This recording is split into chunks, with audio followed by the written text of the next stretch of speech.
It's almost the afternoon, so we want to kick off this closing plenary panel to the Global Ethics Summit. And I don't think we could have picked a better way to end our 10th anniversary Global Ethics Summit, speaking with a number of admired executives. And for a closing session like this, focusing on the influence of general counsels, we have some current general counsels that will be on the session. We have some former general counsels and retired general counsels on the session. And then we have former chief legal officers who are now on boards. And of course, we have a CEO from the Association of Corporate Counsel, one of the most respected and largest associations and assemblies of general counsels around the globe. So it's appropriate to include on a session like this, given the multi-dimensional and multidisciplinary function of the general counsel and how that impacts everybody's world today. We've had tremendous participation from chief legal officers and general counsels throughout this particular summit, so it's a nice note to end on. A couple of remarks I wanted to make. Part of the spirit of this is, the ACC does such a great job at surveying chief legal officers every year, and they have recently provided their 2018 Chief Legal Officer Survey and Report, a tremendous piece of literature. I think we'll be sending out some links related to that information following the summit. And also, just hot off the presses, the good people over at JLL, Jones Lang LaSalle, a number of their GCs all over the world, in fact, many from Canada, some in Europe. They work from some advisory general counsels as far away as New Zealand. They just recently published this report on how to influence the board of directors to drive sustainability. There are some random copies. It's so new. There are some random copies spread out throughout the table, so I encourage you to pick up maybe the single one that's at your table, but we'll be sending out a link following the summit so you can download a copy of that publication, because I think you'll find it really interesting. With that, I would like to finally invite our closing plenary panel up on the stage. So please all join me at this time. And it's, again, a wonderful assembly of folks that represent AIG, a board director from Yamana Gold. We have former general counsel from Delta Airlines, and of course Vita from the Association of Corporate Counsel. And the conversation will be moderated today by Chip Lowenson from Morrison and Foerster. So please join me in welcoming this panel to the last session.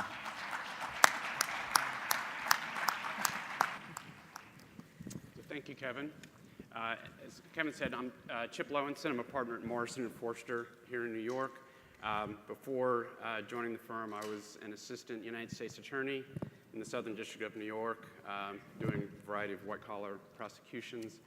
And last year, co-edited a book called Insider Trading, which is about insider trading. And rather than hazard introductions of my esteemed panelists, I'll let each person introduce him or herself.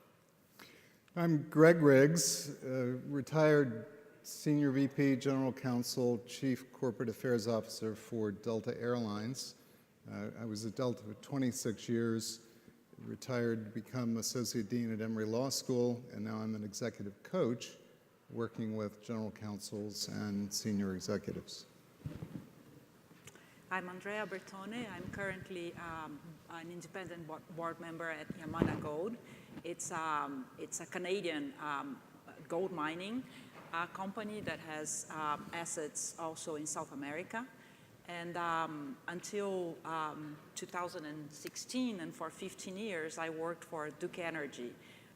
It's a large utility in North Carolina. For those of you who doesn't know it, I worked for their international business that was sold at the end of 2016. And during my tenure there, I was GC of that business, and I was also president of the business. I'm not going to go any further because it's too long back, so I'll let you. Hello, everyone. I'm Lucy Fado. I started my legal career at Davis Polk, and I spent 14 years there as a capital markets lawyer, including 5 as a partner. And in 2005, I decided to go in-house and join Marsh & McLennan Companies to become their deputy general counsel and corporate secretary to the board. I joined that company shortly after Elliot Spitzer had threatened a criminal indictment of the company, and so I was part of the team that was brought in to reshape and overhaul the governance and other related functions. I spent 9 years at Marsh & McLennan, 9 terrific years, and then I left there to join what was then called McGraw-Hill Financial. It's now known as S&P Global or Standard & Poor's. I was the general counsel there, where I focused on financial crisis-related litigation and other regulatory matters that I was brought in to resolve. And after that, I spent a brief time at a private investigative firm called Nardello & Co., where I actually moved into a business role and was the head of the Americas in addition to being the general counsel for the firm. And then a few months ago, Brian Dupereau, who recently joined AIG, called me. He had been one of our CEOs when I was at Marsh & McLennan. He recently became the CEO of AIG, and he asked me if I would join him at AIG to reposition the company for future growth. So that's where I am now, almost 5 months in. Hello, my name is Vita Richardson. I'm President and CEO of the Association of Corporate Counsel. We're the largest association for in-house counsel worldwide, about 43,000 members in 85 countries around the world. I spend all of my time thinking about strategic planning, growth of the organization, but the area of focus that I'm most passionate about is in the area of corporate governance and the role and positioning of the general counsel. So that is an advocacy platform that we've taken on a lot more proactively. I come at these views having spent time, more than 10 years as in-house counsel, where I supported the corporate governance function at Sun Oil Company, Sunoco, and did securities law and M&A work. One of the delights about the job at ACC is the way that we've been expanding globally.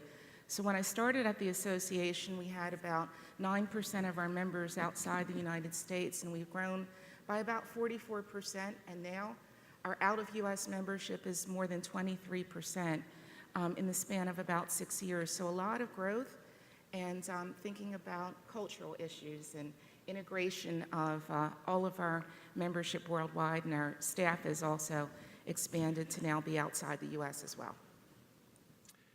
So great. We'll start off today talking about influence and how does a general counsel develop influence in the C-suite with the board, and any tips on how to use that influence. We'll start with Vita.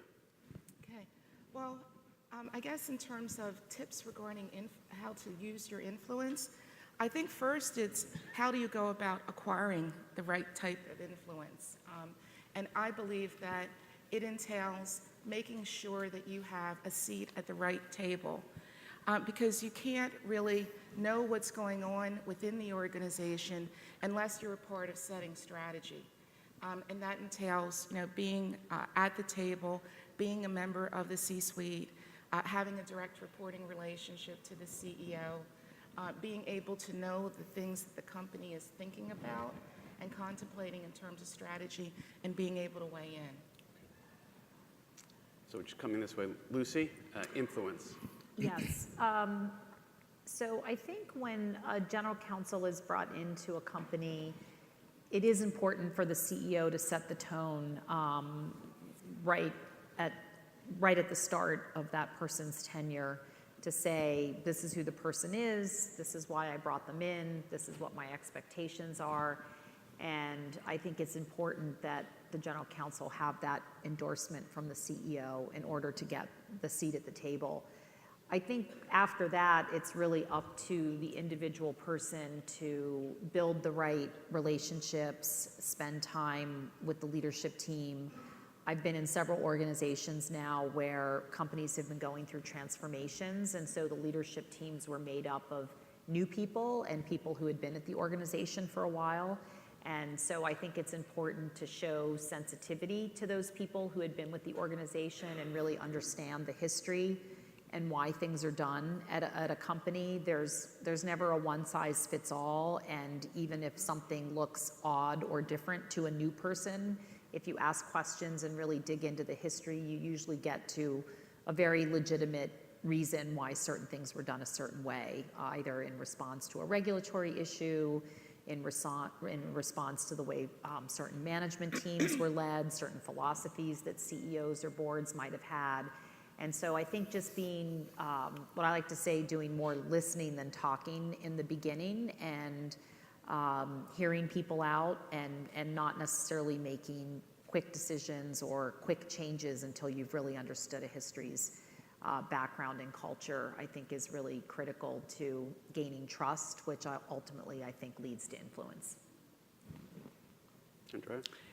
Yeah, so building on what Vida and Lucy just said, I would add to that mix. I think that the General Counsel has to be a partner with the CEO and with the peers at the C-suite. And so it's very important that the GC understands the business of the company, the drivers, the financial drivers of that business, and also the limitations, the regulatory and legal limitations and ethical limitations where this company is intending to operate their business.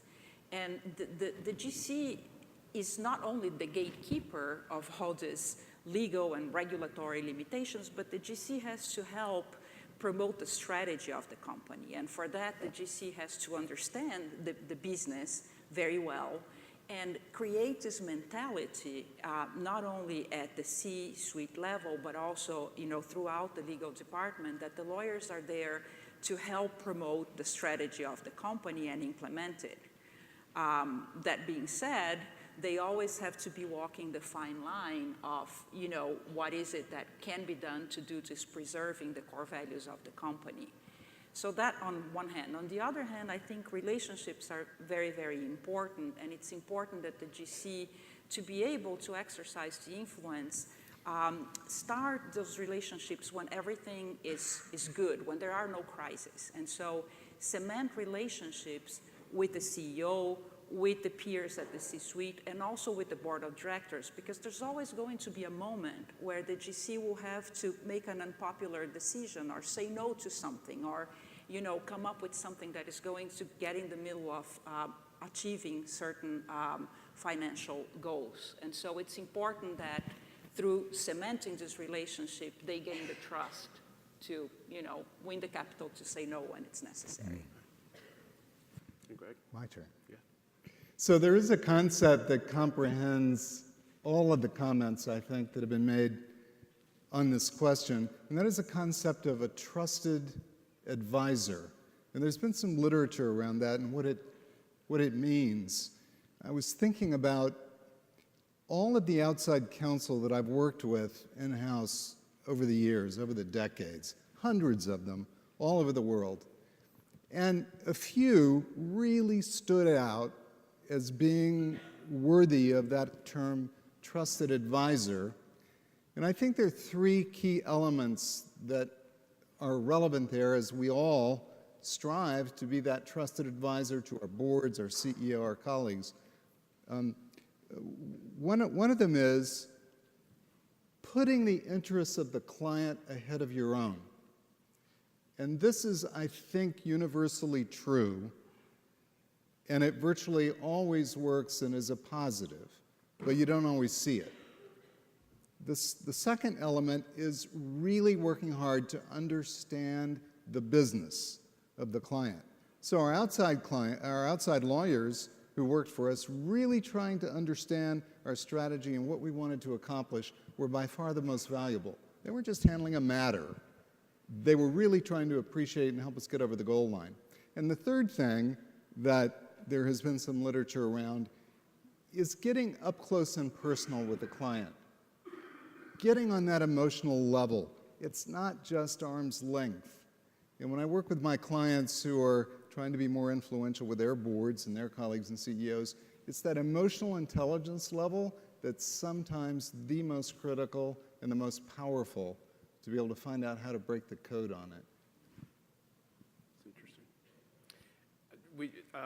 Each of you touched somewhat on the structure, and I want to turn now to talk a little bit in more detail about the structure of the General Counsel's job in relation to the CEO and to the board, and what kind of structure permits a General Counsel to thrive and be successful. And VITA's organization, Association of Corporate Counsel, recently published a survey that was done early this year of the reporting structure, and the results are somewhat surprising. I thought we all knew that general counsels report to the CEO, but also have access to the board. But the ACC survey of chief legal officers for this year found that globally, 64% of GCs report directly to the CEO, with the highest percentage in the United States at 70%, and the lowest in the Asia-Pacific region at only 42%. 16% of GCs around the world report directly to the board of directors, and 13% report, believe it or not, to the chief financial officer. So let's talk a little bit about structural issues. And Vita, since it was your survey, can you start us off on that? Yeah, I'd be delighted to. One of the things I want to point out about the survey, ACC has conducted this multiple years. And so we went way back to, I think, 2004 when we looked at data from that time period, and the needle hadn't moved a whole lot. So still in the United States, 30% of all GCs don't report directly to the CEO. That was a surprise to us. We believe that it's something that all chief ethics and compliance officers ought to care about just as much as well, because the two positions are very much allies in terms of making sure that the company does the right things. And so we believe that the needle hasn't moved far enough, and what the concern is that as businesses combine, and you have perspectives where the role of the general counsel might not be one that's considered part of the chief executive officer or the C-suite, that there is a concern that as companies combine, the role of the general counsel then becomes even more diluted, depending upon the organization that they may have combined with. And so because we felt that more attention needed to be given to this, ACC started to advocate a lot more around some of the numbers that we're seeing and some of the disparities. We also had the pleasure, so I want to thank Ethisphere, because we did an analysis of the companies that are named the world's most ethical, and 90-some% of the world's most ethical have a well-positioned general counsel. And we think that that underscores the importance of it as you look at ethics and compliance issues. But we started to advocate, and when we heard that the National Association of Corporate Directors was publishing their Blue Ribbon Commission report that they just issued in October of last year on corporate culture, we took our advocacy to them and circulated it. And after a lot of discussions, NACD ended up adopting Recommendation 5, which is all about the role and positioning of the general counsel, and saying to boards of directors that you should be looking at the structure, and where you see a general counsel reporting what we've seen to HR, to the CAO, to the CFO, which we think is the worst practice. Boards should be a lot more inquisitive, because the general counsel is their ally in making sure that the company is operating in the way that it should. So Lucy, you want to address some of the Sure. structural issues? Yeah, so I was very surprised by the data in that report. And I think it raises a number of issues, but one of the things I think it indicates, if you don't have a general counsel reporting directly to a CEO, is how the lawyers are viewed within an organization. And many times you find, and I don't like this terminology, but I hear it used all the time, functional groups versus business units. My view is that legal compliance, we're all part of the business, especially in highly regulated industries, which I've always worked in. You can't run certain types of regulated entities without a legal department and a compliance department. So this distinction between business and functions is a bit artificial. And to make it worse, oftentimes those groups are viewed as cost centers. They're not revenue generators. I can tell you in most of the organizations, almost all the organizations, actually maybe all the organizations I've worked in, the legal department has actually contributed to the financial results of the company in a very meaningful way, whether it's resolving significant legal and regulatory matters in a very favorable way, understanding how the insurance works so that you're able to obtain as much insurance as possible to cover some of the issues the company has, looking at your outside legal spend and other vendors and trying to get better programs in place with better rates. And in some cases, actually going on the offensive and being able to recover sums from third parties where we think the company has not been treated appropriately or fairly under a contract. So I think trying to get people to move away from thinking about groups like legal and compliance and ethics as sort of separate and distinct and just more of a support function is really critical to changing the way you think about reporting lines. So I've always been, and a lot of people challenge me on this, when I've overseen legal departments and when I supported the general counsel at Marsh & McLennan, we made the decision that the general counsels supporting the business units should have a dual reporting line to the general counsel of the company and the CEO of their business unit. And the reason we did that is because we wanted the general counsel of the business unit to be part of that executive leadership team and have a responsibility to the CEO the same way the general counsel of the parent company had a responsibility to the CEO of the whole organization. The primary reporting line was to the general counsel in terms of final compensation decisions and other related matters, but we really felt those lawyers needed to have a seat at the table at their business unit. And that helps get the legal department, the compliance department, whichever group it is, it helps you become part of the strategic decision making, working on things in a proactive way and not just be viewed as someone who cleans up the mess after the fact. Right. So I think there are a lot of structural things that can be done, a lot of terminology that's used that should be moved away from, and once you do that, it becomes very clear where the general counsel should report within the organization.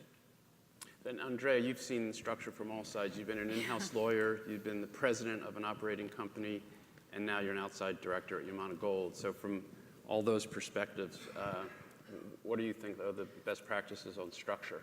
Well, first I have to say I cannot agree more with you, and I was always fortunate when I was in the legal department to have this dual type of report. Also, I always reported to the general counsel, but with a dotted line to the business, which sort of forces you to be, part of that business, and it opens the door to have a seat at the table, so I cannot agree more. When I became president of the business, I took this to a different level even. I would not even talk to my reports and the people that were in charge of the P&L about any transactions if the lawyer had not been involved from the outset. Because I think it's very easy to think that the legal department is there to write contracts and, as you said, to clean up the mess or to put a stamp. And I wanted to make absolutely clear that that wasn't an acceptable behavior. So the lawyers were treated exactly the same way as the business people, and their voice had to be heard. And I think that if you want to be effective, save money, save time, pairing the business with the legal and looking at them as one and the same is the way to go. You're going to end up getting the best result possible.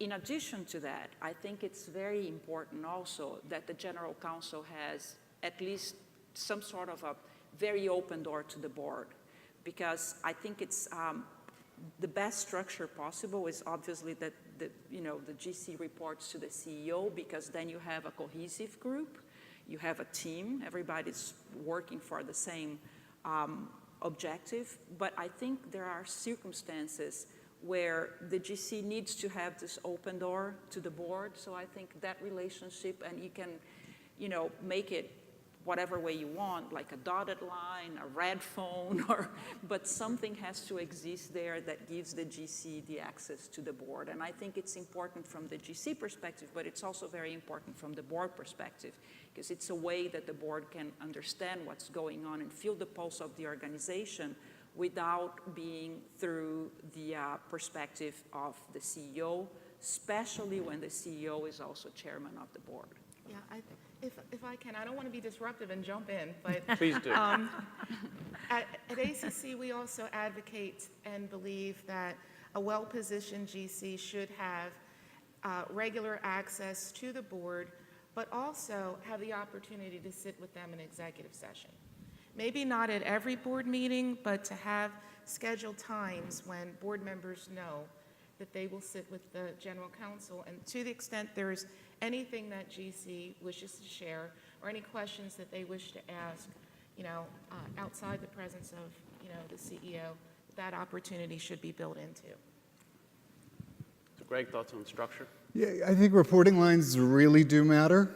I am working with a couple of general counsels who report to the COO, and they both feel somewhat limited in their influence and power and authority. So part of the challenge for them is finding ways to compensate for that so that they can have the direct line of communication to the CEO and to the board, and that the entire organization knows it, so that they have the run of the place and the right level of influence throughout the organization.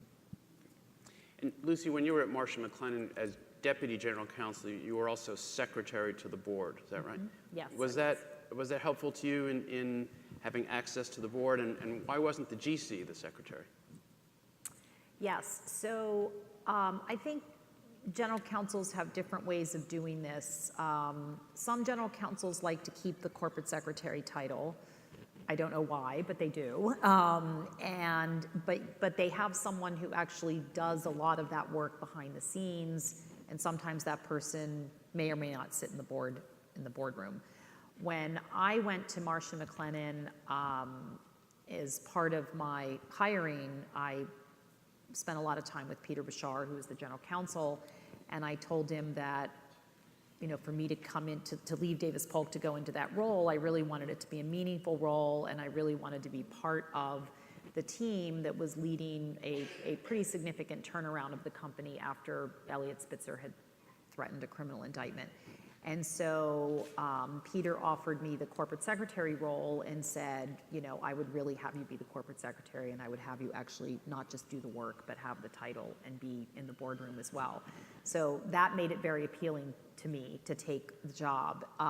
What I learned through that is that it makes the general counsel's life easier to have someone in the role with the title, with the stature, that not just does the administrative work, but actually takes on the substantive work of thinking through agendas, thinking through committee structures, attending the meetings, making sure materials are properly reviewed, which are all very important functions, I think, for a corporate secretary to do.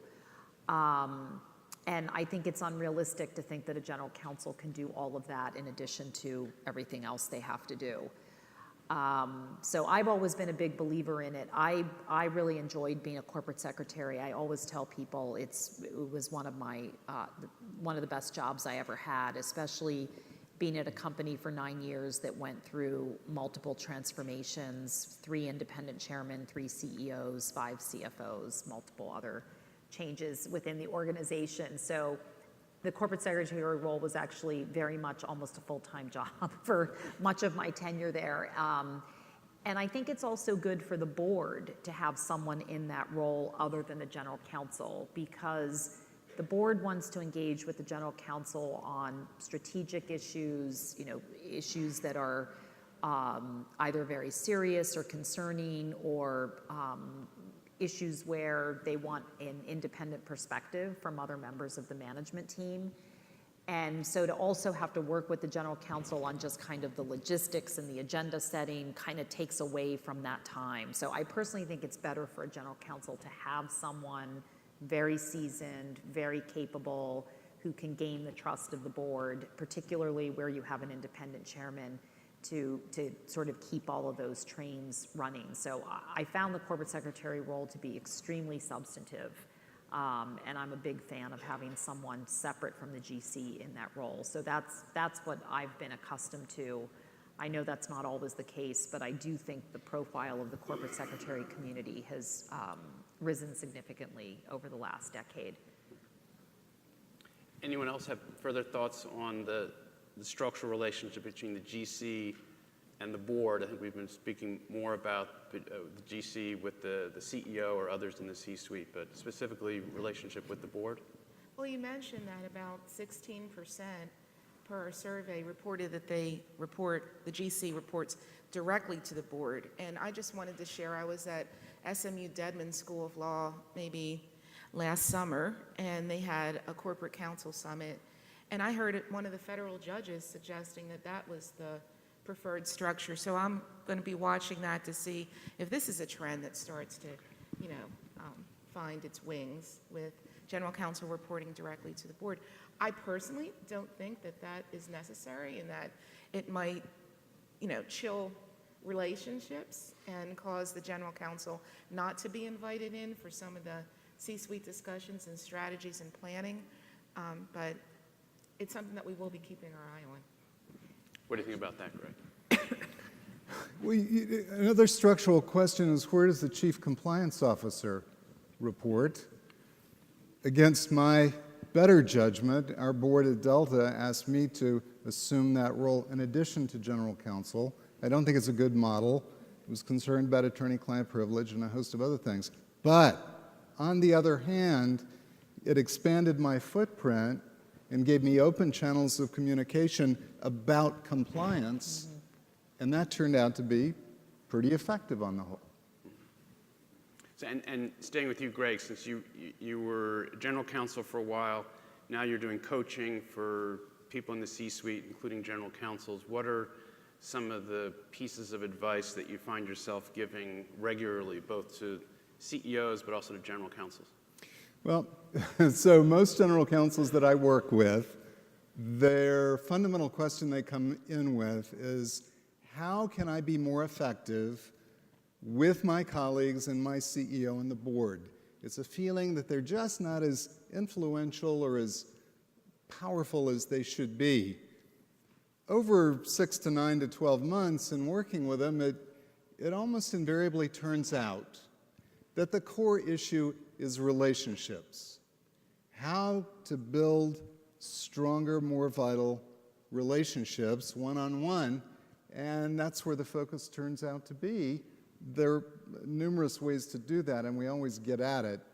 The one piece of advice that I think I'm prepared to give all of my clients in the GC arena is to develop relationships deep in the organization, not just at the executive level, not just at the board level, but go deep where you can get information and develop the trust. So when things go wrong, you've got a partner and you are a trusted advisor at the VP or even the director level. But you got to work on those relationships in advance, because when something goes wrong, it's too late. The trust may not be there. And so do you develop the relationships organically while you're doing the many things you have to do, or do you try to set aside time just to work on the relationships? I don't know what the others think about that. Let me jump in here, because I think that's an important topic. I think it's impossible that anybody, at the C-suite can feel the pulse of the corporation by sitting at the C-suite. You can't do it. And so you cannot develop the relationships, but you also have no idea of what's going on the organization. And so I found, I am a lawyer by background, and I think lawyers have a tendency of focusing on the substantive issues because that's what they are trained to do. So they usually think that everything else, other than sitting there and working on that brief or that research, whatever, is just wasting time. And let me tell you, it's not, it is not. Because I learned so many things about the organization that I, ended up managing by just walking the corridors, talking to people, going many levels below my reports. It's amazing the power of a skip level meeting. And if you do this on a regular basis, you gain the trust of the employees, you gain the trust of people. And, we don't have time here, but I think I have material to probably write a whole, article about how many times I unfolded things that I would never get to know if I were not walking in the corridors. I happen to run an international business, so it was not just the corridors of the Houston office, it was the corridors of all the countries. I used to walk in the plants, I used to work in the plants with with the workers in, I don't know, the jungle of Peru, you know, and it's amazing what that causes in terms of, you know, gaining the trust. And I did this both as a GC and as a president. I think that's Vita, an you've probably worked important with point. more general counsels than anyone else in the room. So I what bet do I you think? did. But one point I wanted to pick up that you made, I think it's really important because we've heard it repeated that in order to have influence, in order to have credibility, in order to be a trusted advisor, you must know the business.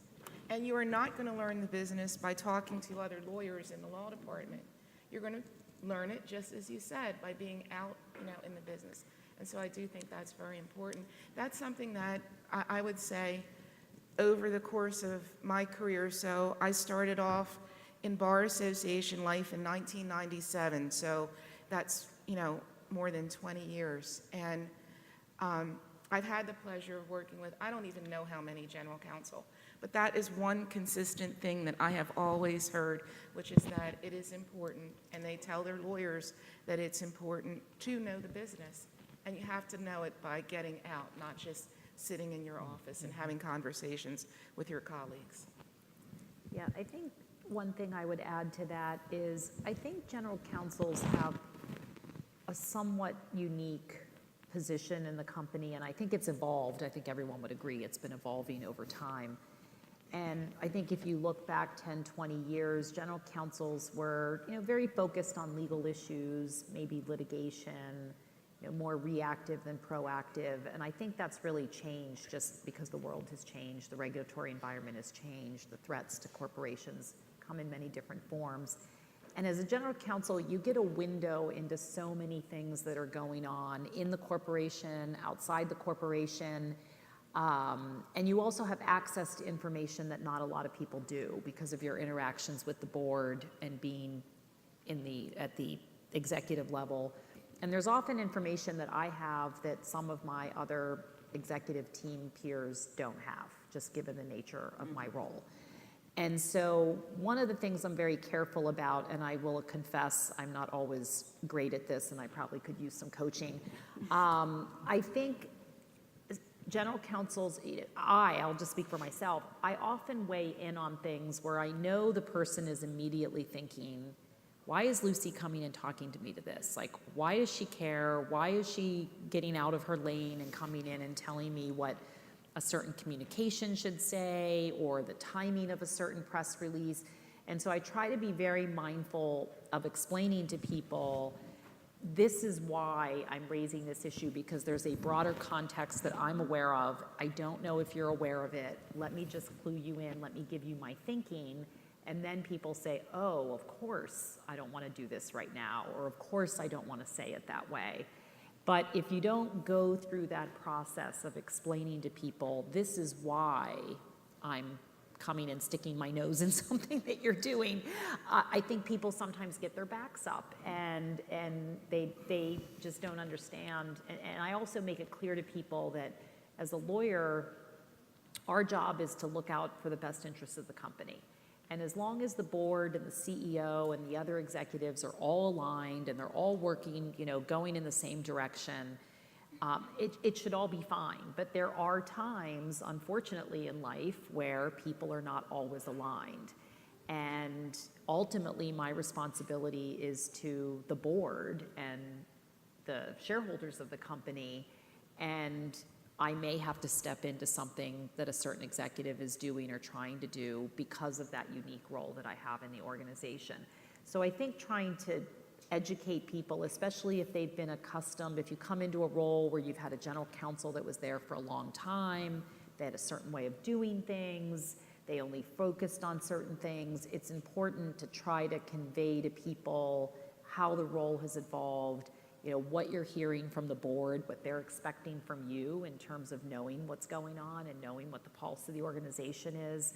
But it's all about that relationship building and getting the trust of the people. And I will concede it was much easier when I was a deputy general counsel as opposed to being a general counsel. As a deputy general counsel and corporate secretary, just people didn't seem to be as concerned, but I've always tried to make it clear to people that I don't have a political agenda. I'm not trying to favor one person over the other. I'm actually just looking out for what's in the best interest of the company, and then trying to bring it back to that person and how I'm actually trying to help them so they don't do something inadvertent because they may not have as full a picture as I do about what's going on in the organization. But it's tricky. We've talked a little bit about crises and how those can help in the role as general counsel. Lucy, you mentioned a couple times about the insurance brokerage investigation at Marsh & McLennan. You started right in the wake of that. And a crisis is a terrible thing to waste. Yes. And it can be useful for a general counsel in reminding everyone about that things like ethical behavior, integrity, can affect the bottom line, and the general counsel's office and the compliance department is not just a cost center. Andrea, I know you've been through some of those. What are some of the lessons, and how can a general counsel use that to increase influence in a positive way? Yeah, so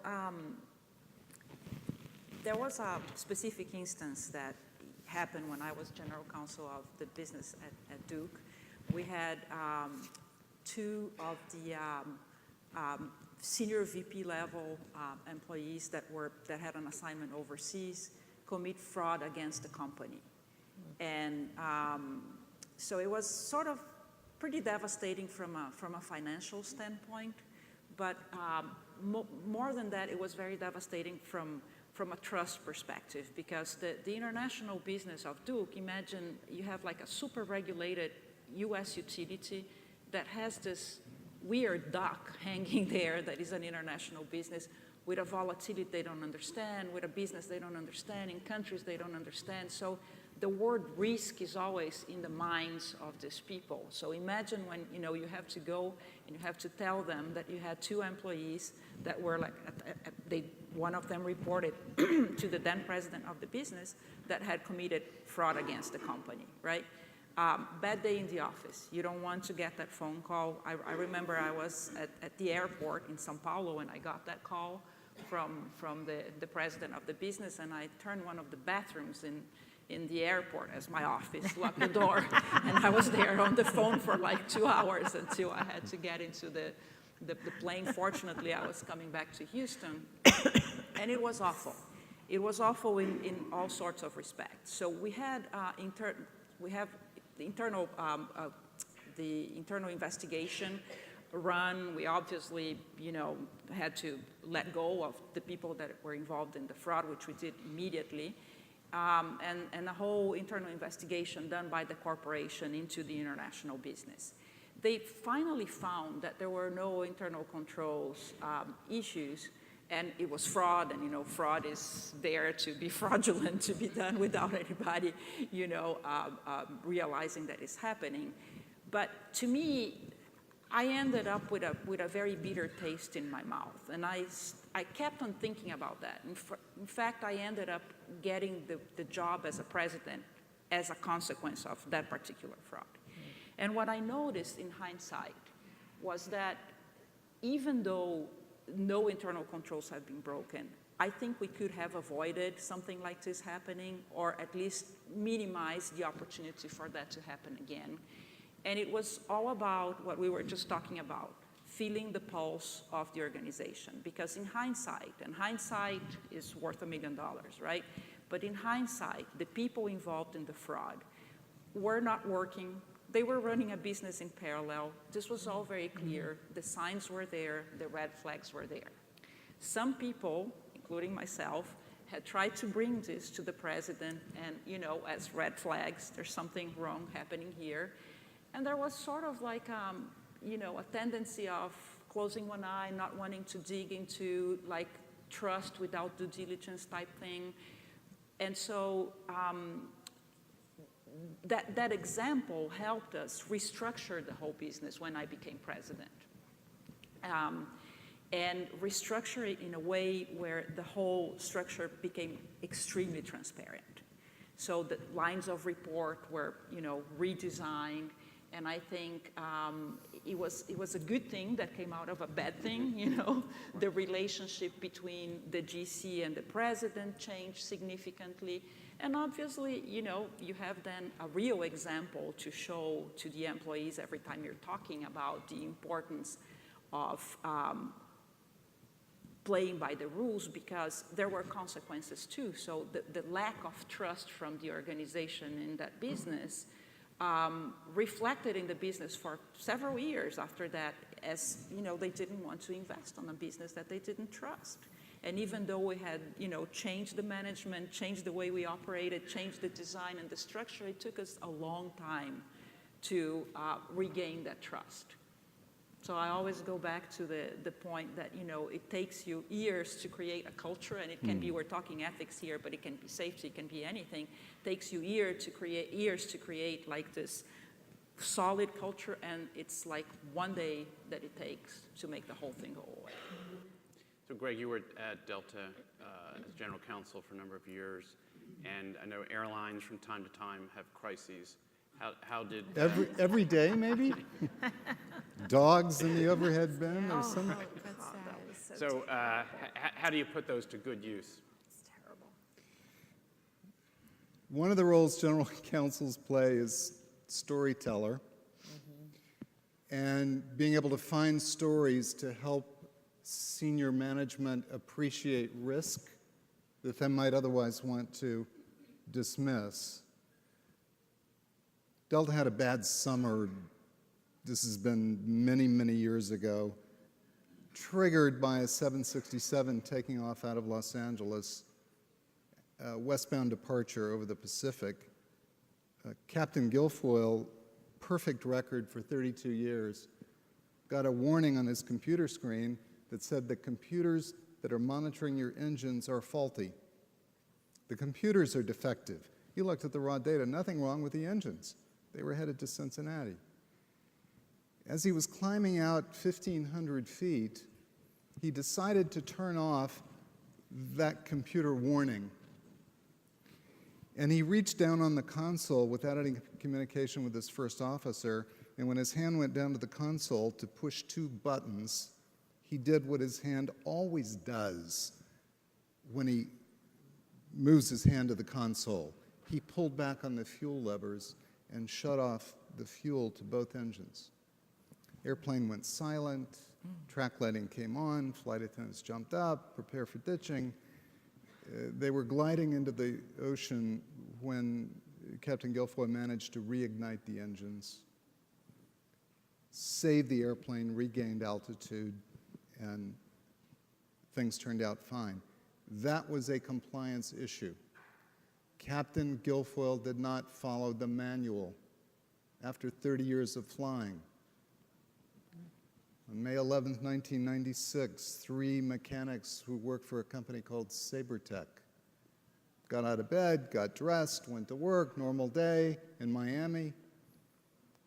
One of their jobs that day was to remove oxygen bottles that provide oxygen for the masks, remove those because they were time expired. You've got to remove them periodically and replace them.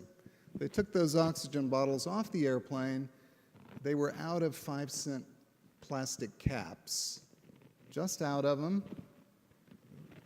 Took the oxygen bottles, put them in a box, took them over to the loading dock to be trucked to Atlanta.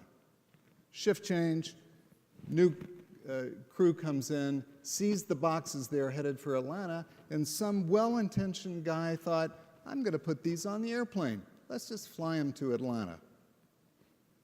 And an hour later, the ValueJet flight crashed into the Everglades, and the company went out of business.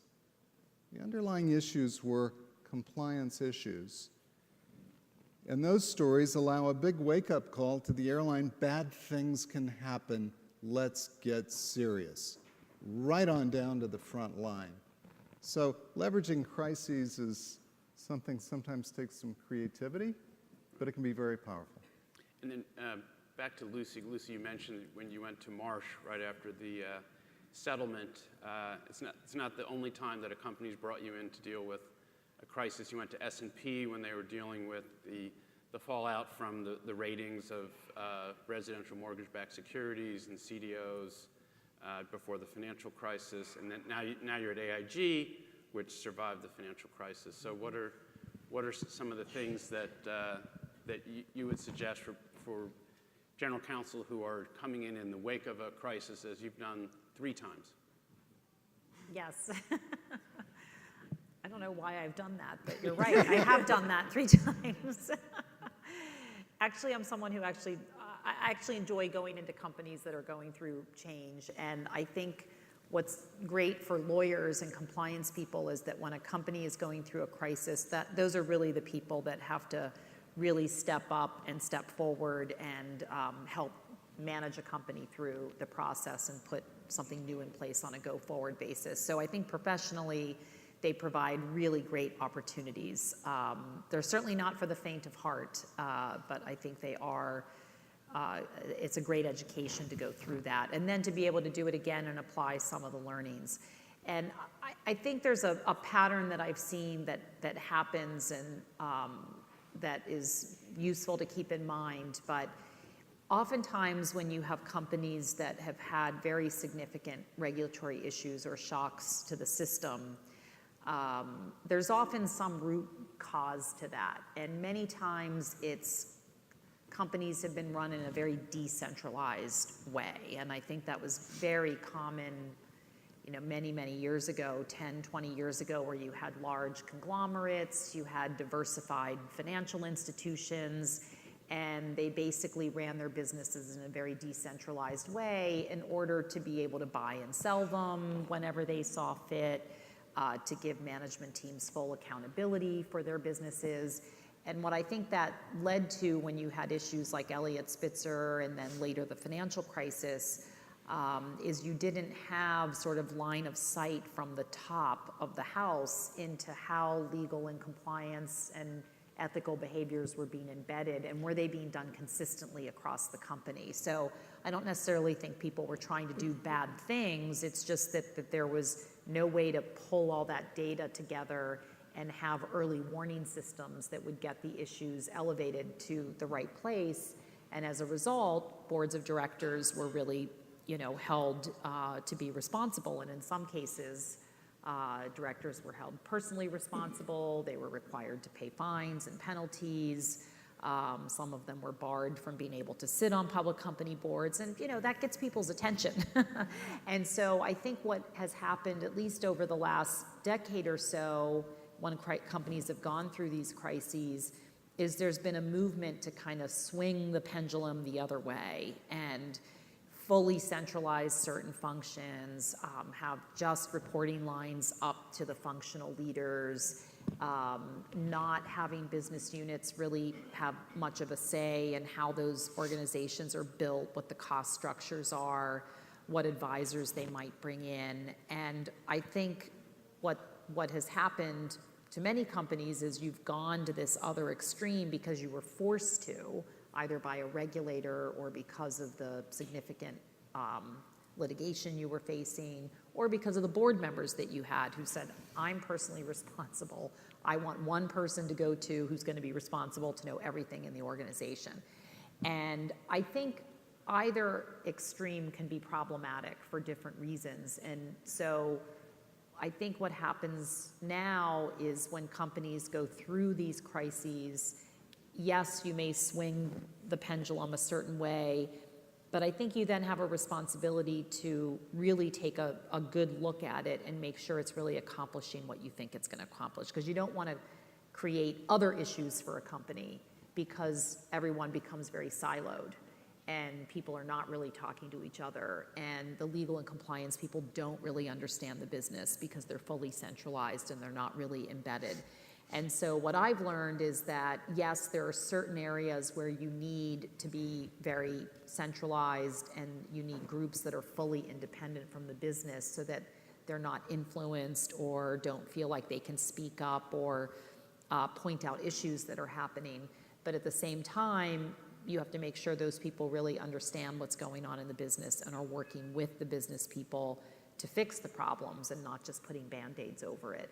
And I think if you start to become the cop on the beat or the person that's just always raising issues, you're very quickly going to fall out of favor with the business people. So I think the challenge in today's environment, especially now with some of the regulations that were put in place post the crisis, being relaxed or going away altogether, is what is the right balance? Where does it make sense to have people embedded in the business? Where does it make sense to have something centralized? What I've seen in a lot of organizations, which I'm a believer in, is sort of first, second, and third line of defense, where internal audit is your third line of defense, fully independent, reports directly to the audit committee. First line of defense is your business and making sure the business is doing what they need to do. And then compliance and risk sort of falls in between as the second line of defense, where they are more centralized, they are more independent. That's not to say they don't work with the businesses. That's not to say their costs don't get billed into the business unit budgets, but that there has to be independence from a reporting line perspective to give the board comfort that those second lines of defense that are monitoring and testing are doing so freely and without fear of any kind of retribution. So I think now it's really more about finding the right balance, and some companies will be forced to have the pendulum go the other way because of egregious breakdowns and issues, and we've all read about some of those companies recently in the paper. But I think you very quickly have to get to a place that feels more comfortable. That's not to say the pendulum's going to go all the way back the other way.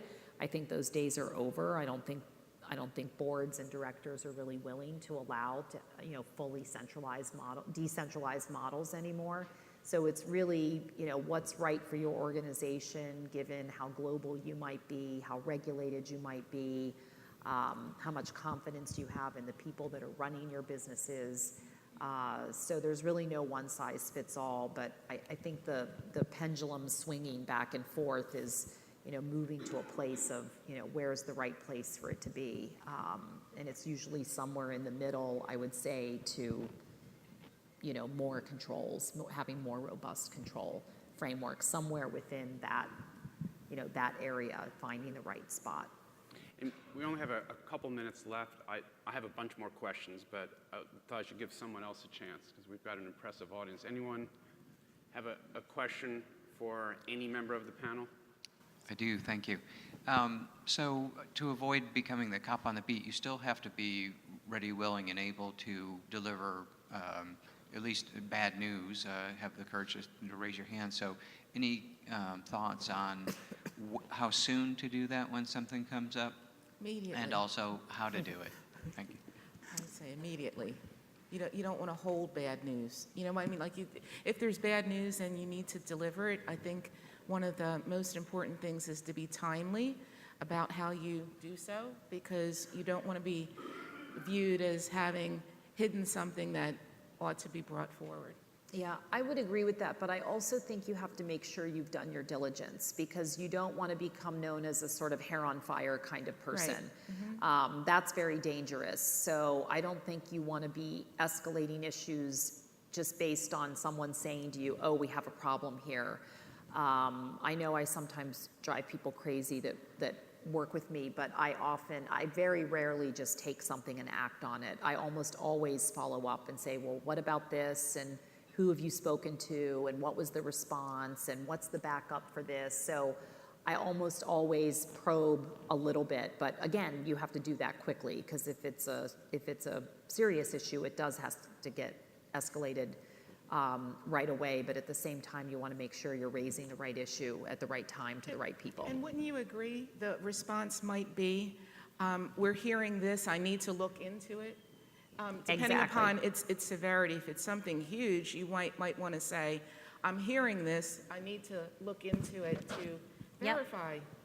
Of course, if something comes into a whistleblower line, or there's someone has gone to their manager or to their HR, and it's something that potentially involves a senior executive or a board member, I think absolutely in situations like that, you can go to somebody, whoever the right person is, and say, I've been alerted to this issue.